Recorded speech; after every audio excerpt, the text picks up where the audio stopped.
बंगाल चुनाव का रिजल्ट आ गया। ममता बनर्जी की तृणमूल कांग्रेस चुनाव हार गई। अब मैं वीडियो इसलिए बना रहा हूं कि जब ममता बनर्जी चुनाव हार गई तो बहुत ज्यादा नहीं, कुछ लोगों ने यह कहकर मेरी मुखालफत की कि बहुत बड़े दूरदर्शी बन रहे थे आप, चुनाव देखिए हारी ममता, देखिए बीजेपी आ गई और बड़े खुश। तो मैं उन लोगों के लिए वीडियो लेकर आया हूं कि मैंने चुनाव के रिजल्ट के 4 दिन पहले के इंटरव्यू में ये बात कही थी। जब मुझसे पूछा गया कि बंगाल में क्या रहेगा तो मैंने कहा ममता बनर्जी, क्योंकि किसी भी कीमत पर मैं ना ये सोच सकता हूं और ना मैं कह सकता था कि बीजेपी। मैं पूरे दिल के गहराइयों से चाहता हूं कि भारतीय जनता पार्टी किसी भी चुनाव में न जीते, तो इसमें बुराई क्या है।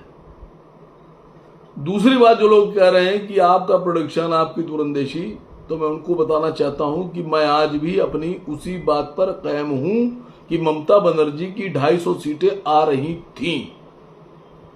अब आप लोग सोच रहे होंगे मैं भी इस पर कैसे कायम हूं। देखिए, चुनाव आयोग ने सुबह 6 बजे से काउंटिंग शुरू की। सुबह 6 बजे काउंटिंग बूथ के ऊपर लोग पहुंचे। चलिए 1 घंटा मान लीजिए, 7 बजे से काउंटिंग शुरू हुई। 7 बजे से काउंटिंग शुरू हुई और 2:30 बजे तक का जो रिजल्ट था, इलेक्शन कमीशन की अपनी वेबसाइट पर जो लाइव आंकड़े आ रहे थे उसके हिसाब से कहीं 3 राउंड की काउंटिंग हुई थी, कहीं 4 राउंड की हुई थी, कहीं 5 राउंड की हुई थी।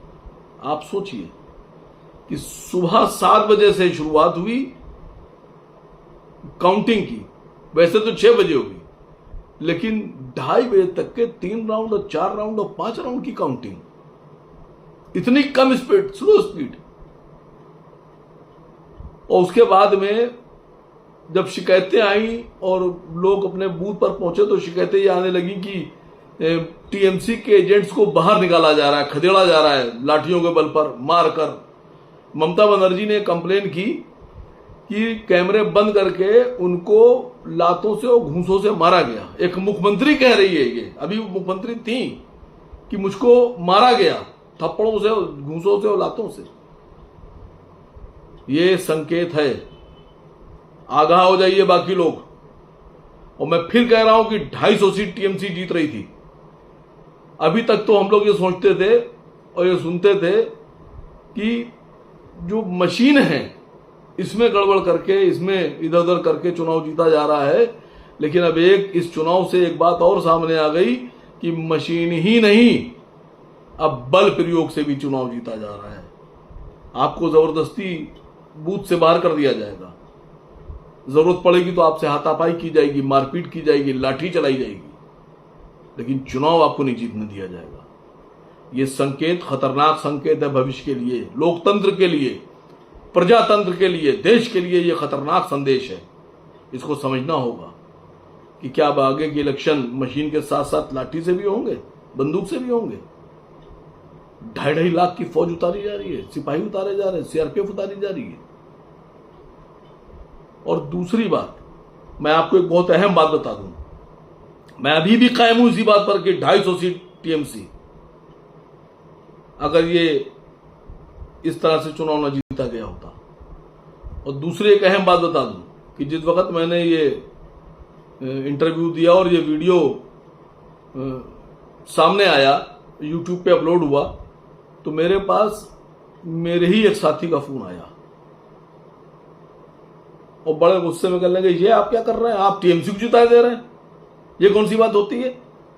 तो मैंने कहा, अच्छा टीएमसी को ना जिताऊं तो किसको जिताऊं, बीजेपी को जिता दूं, किसको जिताऊं। हमने कहा, भाई मेरे दिल की तमन्ना है कि बीजेपी हारे, तो बीजेपी के विरोध में जो होगा उसको जिताना पड़ेगा। तो हमने कहा, आप काहे इतने दुखी हो रहे हैं, आपके हिसाब से क्या बीजेपी को जीतना चाहिए। तो कह के उन्होंने फोन काट दिया। और उसके बाद में जब रिजल्ट आ गया तो वही मेरे साथी मुझे फोन करके बहुत खुशी खुशी कह रहे हैं, देखा हार गई ममता, हार गई। तो मैंने कहा, आप तो ऐसा कुछ हो रहे हैं जैसे आपको बीजेपी मुख्यमंत्री बनाने जा रही है। हमने, आप बीजेपी की जीत पर इतना खुश क्यों हैं। और हमने, आप अगर खुश है तो आपके लोग भी खुश होंगे। क्यों खुश हैं आप? नाम पूछिएगा, अगर जरूरत पड़ी तो नाम भी ले लूंगा कौन साहब हैं और कौन लोग थे जिन्होंने मुझे फोन किया। और उसी मानसिकता के कुछ लोग सोशल मीडिया पे लिख रहे हैं कि आसिफ वकार बहुत बड़े दूरदर्शी बनते थे, दूरदर्शिता धड़ाम नहीं। मैं आज भी उसी पे कायम हूं कि ममता को 250 सीट मिल रही थी, लेकिन जबरदस्ती, जोर जबरदस्ती से चुनाव जीता गया है। हम लोग सुनते थे जब रामपुर में चुनाव हुआ था तो ये खबरें आई थी कि रामपुर में किसी को वोट डालने नहीं दिया गया, रोका गया, पहरे लगाए गए, तो उसको हम लोगों ने हवा में ले लिया था, हल्के में ले लिया था। ये हल्के में लेने वाली बात नहीं है, अब इसको बहुत भारी में लेना होगा। तीसरी बात, हुमायूं कबीर जैसा आदमी जिसको उसकी कॉन्स्टिट्यूंसी में, दोनों कॉन्स्टिट्यूंसी में पब्लिक गालियां बक रही थी, दलाल और भड़वा कह रही थी, उसके पीछे दौड़ रही थी, लोग उसके साथ हाथापाई करने पे आमादा थे, लोग उस पर हमले कर रहे थे, उसकी कॉन्स्टिट्यूंसी के लोग, और उसके बाद 50,000 वोट से जीत गया। अंदाजा लगाइए, लोग उसकी कॉन्स्टिट्यूंसी कह रहे हैं, जीता कैसे? इसको तो वोट ही नहीं दिया हमने। आप लोग सोचिए कितनी बड़ी बात है जो मैं कहने जा रहा हूं। और ये बात अभी चुनाव उत्तर प्रदेश में आ रहे हैं, अखिलेश जी को भी समझना होगी, राहुल जी को भी समझना होगी, और मैं उन तमाम लोगों से कह रहा हूं कि अगर ममता हार गई तो बीजेपी के जीतने पर तुम लोग इतने खुश क्यों हो? क्यों खुश हो बताओ मुझे। मैं तो आज भी दावे से कह रहा हूं, सीना ठोक के कह रहा हूं कि मैं बीजेपी को जीता हुआ नहीं देख सकता था, ना देखना चाहता था, इसलिए मैंने टीएमसी के लिए ऐलान किया। और मैं आज भी अपने प्रेडिक्शन पर कायम हूं कि अगर सच्चाई से काउंटिंग हो जाती तो 250 सीट।